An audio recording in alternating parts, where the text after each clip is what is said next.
Audio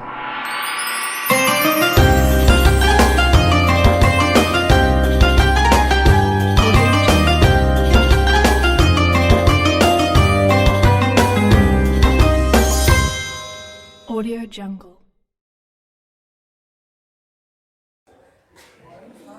దైవం ఈ విధంగా సెలవిస్తున్నాడు. విశ్వసించిన ప్రజలారా, క్రయ విక్రయాలు కూడా జరగని, మైత్రి ఉపయోగపడని, సిఫారసు చెల్లని ఆ చివరి దినము రాకపూర్వమే మేం మీకు ప్రసాదించిన సిరి సంపదల నుండి మా మార్గంలో ఖర్చు పెట్టండి. వాస్తవంగా అవిశ్వాస మార్గం అవలంబించేవారే దుర్మార్గులు అని చెప్పడం జరిగింది. తర్వాత ఏదైతే ఆయతల కురిసి ఉందో ఆ ఆయత గురించి ఒకసారి చూస్తే అందులో దైవం యొక్క గుణగణాలు చెప్పడం జరిగింది. ఆ ఆయతలో ఈ విధంగా ఉంది: ఆయన అల్లాహ్, ఆయన తప్ప ఆరాధ్య దైవము ఎవరూ లేరు. సకల చరాచర సృష్టికి మూలాధారం అయిన ఆయన సజీవుడు, నిత్యుడు, అనంతుడు. ఆయన నిద్రపోడు, ఆయనకు కునుకు రాదు.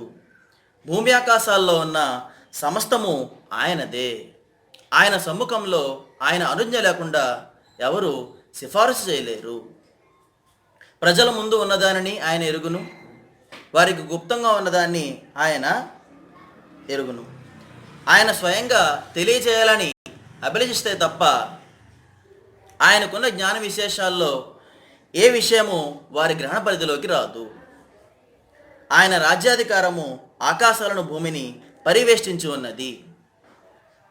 వాటి సంరక్షణ ఆయనకు ఎంతమాత్రము అలసట కలిగించదు. ఆయన మాత్రమే సర్వాధికుడు, సర్వోత్తముడు అని చెప్పేసి ఈ యొక్క ఆయతల కురిసిలో చెప్పడం జరిగింది. తరువాత వాక్యంలో ధర్మం విషయంలో నిర్బంధం కానీ బలాత్కారం కానీ లేదు అని చెప్పేసి స్పష్టంగా ఈ యొక్క గ్రంథంలో చెప్పడం జరిగింది. తర్వాత సంపద గురించి, దాన్ని ఏ విధంగా ఖర్చు పెట్టాలి, ఎవరైతే ఖర్చు పెడుతున్నారో వారి యొక్క ప్రతిఫలం ఏ విధంగా ఉంటుంది అనే యొక్క విషయాలు ఈ యొక్క 3వ పారాలో రావడం జరిగింది. తమ సంపదను అల్లాహ్ మార్గంలో ఖర్చు చేసే వారి యొక్క ఉపమానము ఇలా ఉంటుంది: ఒక్క విత్తనాన్ని నాటితే అది మొలిచి 7 వెన్నులను ఈనుతుంది. ప్రతి వెన్నుకు 100 గింజలుంటాయి. ఇదే విధంగా అల్లాహ్ తాను కోరిన వారి సత్కార్యాన్ని వికసింపజేస్తాడు. అల్లాహ్ అమితంగా ఇచ్చేవాడు, అన్నీ తెలిసినవాడును. అల్లాహ్ మార్గంలో తమ ధనాన్ని వ్యయం చేసి ఆ తరువాత తమ దాతృత్వాన్ని మాటిమాటికి చాటుతూ గ్రహీతల మనస్సును గాయపరచని వారి ప్రతిఫలము వారి ప్రభువు వద్ద ఉంది. వారికి ఏ విధమైన భయం కానీ ఖేదం కానీ ఉండవు. మనసును గాయపరిచే దానం కంటే మృదుభాషణము, క్షమాగుణము ఎంతో మేలైనవి. అల్లాహ్ అన్నిటికంటే అన్నిటికీ అతీతుడు, అత్యంత సహనశీలుడును. విశ్వసించిన ప్రజలారా, కేవలం పరుల మెప్పును పొందడానికే తన ధనం ఖర్చు చేసే వారి మాదిరిగా అల్లాహను, అంతిమ దినాన్ని విశ్వసించిన వారి మాదిరిగా మీరు తెప్పిపొడిచి గ్రహీతల మనస్సును గాయపరిచి మీ దాన ధర్మాలను మట్టిలో కలపకండి. తరువాత వాక్యంలో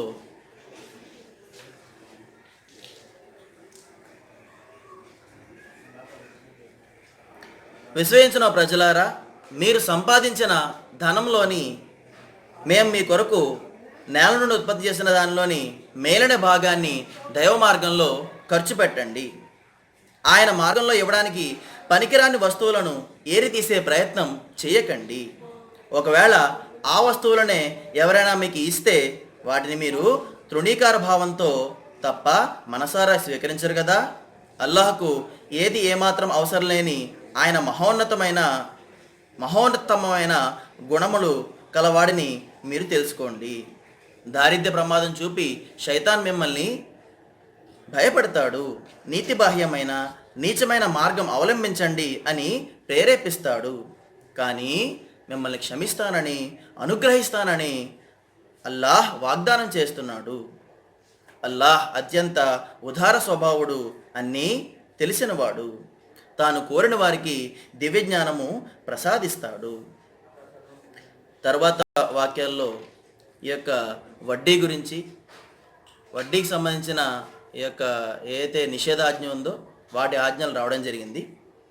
వాటికి సంబంధించి ఏంటంటే, వడ్డీ తినేవారి స్థితి శైతాన్ పడ్డం వల్ల ఉన్మాది అయిన వ్యక్తి లాంటిది. ఈ స్థితికి వారు గురికావడం వల్ల వ్యాపారం కూడా వడ్డీ లాంటిదేగా అని వారు అంటారు. కాకపోతే వాస్తవానికి అల్లాహ్ వ్యాపారాన్ని ధర్మసమ్మతం హలాల్ చేశాడు. అదేవిధంగా వడ్డీని హరాం నిషిద్ధం చేశాడు. తర్వాత వాక్యంలో, విశ్వసించిన ప్రజలారా, మీరు నిజంగా విశ్వాసులే అయితే అల్లాహ్కు భయపడండి, ఇంకా ప్రజల నుండి రావాల్సిన వడ్డీని విడిచిపెట్టండి అని చెప్పేసి ఈ వడ్డీ నిషేధిస్తూ ఆ యొక్క ఆజ్ఞలనైతే ఇవ్వడం జరిగింది. తర్వాత ఆకాశాల్లో భూమిపై ఉన్న సమస్తము అల్లాహ్దే. మీరు మీ మనస్సుల్లో ఉన్న విషయాలు ప్రకటించినా లేక దాచినా వాటిని గురించి ఎట్టకేలకు అల్లాహ్ లెక్క తీసుకుంటాడు. ఇంకా తాను కోరిన వారిని క్షమించడానికి, తాను కోరిన వారిని శిక్షించడానికి ఆయనకు అధికారం ఉన్నది. ఆయన అన్నిటిపైన అధికారం కలవాడు. తరువాత సూర్య బకరా చివరి ఆయతుల్లో చెప్పడం జరుగుతుంది, ఏ ప్రాణిపైన అల్లాహ్ దాని శక్తి సామర్థ్యాలకు మించి బరువు బాధ్యతలను మోపడు. తాను సంపాదించిన పుణ్యానికి సత్ఫలితాన్ని, తాను కూడబెట్టిన పాపానికి దుష్ఫలితాన్ని ప్రతి వ్యక్తి అనుభవిస్తాడు. చివరిగా ఒక దువా కూడా ఆ దైవం మనకి నేర్పడం జరిగింది. విశ్వసించిన ప్రజలారా, మీరు ఈ విధంగా ప్రార్థిస్తూ ఉండండి, మా ప్రభు, పొరపాటు వల్ల జరిగే మా తప్పులను పట్టబోకు. స్వామి, మాకు పూర్వం వారిపై మోపిన భారాన్ని మాపై మోపకు. ప్రభు, ఏ బరువును మోసే శక్తి మాలో లేదో దానిని మాపై పెట్టకు. మమ్మల్ని మన్నించు, మమ్మల్ని క్షమించు, మమ్మల్ని కరుణించు. నీవే మాకు రక్షకుడవు. అవిశ్వాసులకు వ్యతిరేకంగా మాకు సహాయపడు. తర్వాత 3వ సూర ఆలీ ఇమ్రాన్ యొక్క ప్రారంభం అవుతుందండి. ఈ యొక్క 3వ పారాలో, అలిఫ్ లామ్ మీమ్, అల్లాహ్ సజీవుడు, నిత్యుడు, విశ్వ వ్యవస్థకు ఆధారభూతుడు. వాస్తవానికి ఆయన తప్ప మరొక దేవుడు లేడు. తర్వాత ప్రవక్త సల్లల్లాహు అలైహి వసల్లం సంబంధించిన విషయాలు. ప్రవక్త, ఆయన ఈ గ్రంథాన్ని నీపై అవతరింపజేశాడు. అది సత్యాన్ని తీసుకువచ్చింది. మునుపు అవతరించిన గ్రంథాలను ధ్రువపరుస్తుంది. దీనికి పూర్వం ఆయన మానవులకు రుజుమార్గం చూపడానికి తౌరాత్, ఇంజీల్ గ్రంథాలను అవతరింపజేశాడు. భూమి ఆకాశాల్లో ఉన్న ఏ వస్తువు అల్లాహ్కు గోప్యంగా లేదు. మాతృగర్భాల్లో మీ రూపాలను తన ఇష్టానుసారం తీర్చిదిద్దేది ఆయనే కదా. మహాశక్తిశాలి, మహావివేకి అయిన ఆయన తప్ప మరొక దేవుడు లేడు. ఈ గ్రంథంలో 2 రకాల ఆయతులు ఉంటాయి. మొదటివి ముహ్కమాత్, స్పష్టమైనవి, అదేవిధంగా అవి గ్రంథానికి పునాదులు వంటివి. రెండవవి ముతషాబిహాత్, అస్పష్టమైనవి.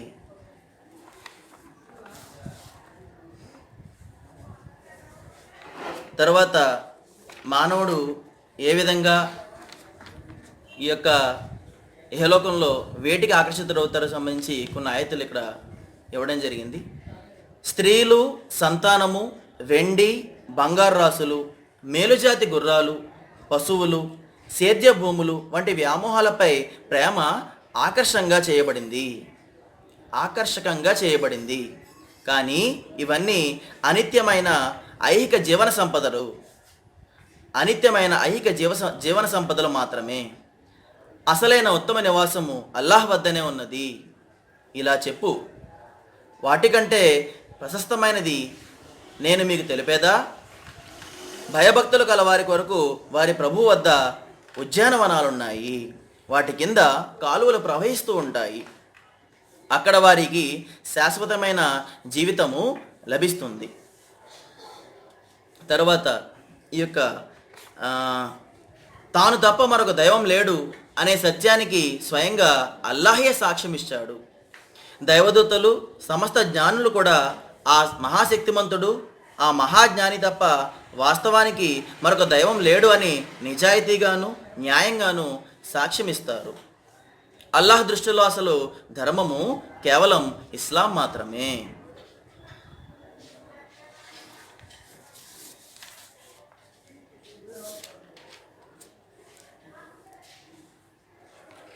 తర్వాత వాక్యాల్లో ప్రవక్తను అనుసరించండి అని చెప్పేసి ఏదైతే వాక్యాలు ఉన్నాయో వాటి గురించి రావడం జరిగింది. ప్రవక్త, నీవు ప్రజలకు ఇలా చెప్పు, మీకు నిజంగానే అల్లాహ్ పట్ల ప్రేమ ఉంటే నన్ను అనుసరించండి. అల్లాహ్ మిమ్మల్ని ప్రేమిస్తాడు, మీ పాపాలను మన్నిస్తాడు. ఆయన అమితంగా క్షమించేవాడు, అనన్యంగా కరుణించేవాడును. వారితో ఇంకా, అల్లాహ్కు ప్రవక్తకు విధేయత చూపండి అని అను.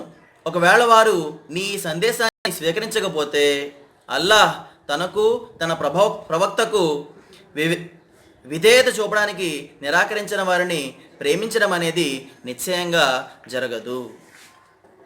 తర్వాత వాక్యాల్లో మరియం అలైహిస్సలాం యొక్క పుట్టుక గురించి, ఈసా అలైహిస్సలాం యొక్క పుట్టుక గురించి, అదేవిధంగా ఇస్రాయేల్ సంతతి గురించి కొన్ని వాక్యాలు రావడం జరిగింది. అదేవిధంగా ఈసా అలైహిస్సలాం ఏ విధంగా కుష్ఠరోగులను నయం చేయడము, అదేవిధంగా మరణించిన వారిని బ్రతికించడము, పక్షిలోకి ఊదడము, దానికి జీవం కలిగించడము, ఇలా ఏదైతే కొన్ని నిదర్శనాలు ఈసా అలైహిస్సలాం చూపించారో అప్పటి ప్రజలకి, వాటి గురించి ఈ యొక్క తర్వాతి వాక్యాల్లో రావడం జరిగింది. తర్వాత వాక్యాల్లో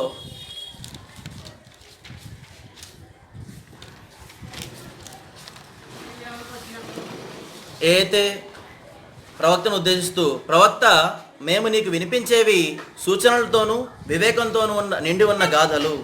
అల్లాహ్ దృష్టిలో ఈసా పుట్టుక ఆదం పుట్టుక వంటిదే.